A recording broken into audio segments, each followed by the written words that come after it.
Tokenization is really the digital representation of a real-world asset on the blockchain. Now, these assets could vary from a stablecoin, such as a US dollar, through to a equity, so this could be something like a bond, commercial paper, right through to tokenization of a physical property, something like an apartment building, where apartments are fractionalized and become investable units. If I was to tokenize 100 Ben tokens that don't actually have any utility or any value, that would be worthless. So from my perspective, tokenization is only as good as the utility of the actual asset. In some ways, we've had a bit of an issue where there may have been a little bit of blockchain fatigue or tokenization fatigue. Now, with the take-up of a lot of the industry players, so banks and traditional finance players are now picking up the blockchain and tokenizing real-world assets, we're seeing a much greater level of adoption and trust within that platform. But I also think there's a lot of opportunity for some of the different types of tokenization, such as NFTs.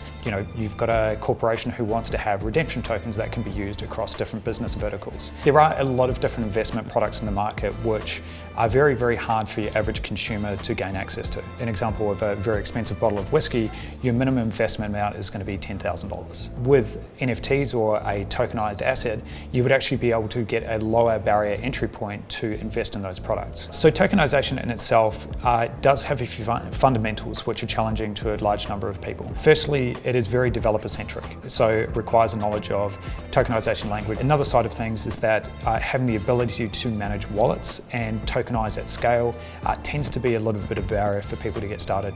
We're working with partners to make access to the ecosystem a little bit easier. Secondly, Fireblocks is creating a much simpler way of deploying your tokens or your smart contracts onto the blockchain through our tokenization API, allowing for a much more seamless operation for businesses. Tokenization will change the world in many different industries and verticals, and primarily what we're seeing is major changes across the financial market space. But I do see a lot of movement across the retail spaces, tokenization of coupons, cross-border payments, the list goes on. I think it is actually going to change the world.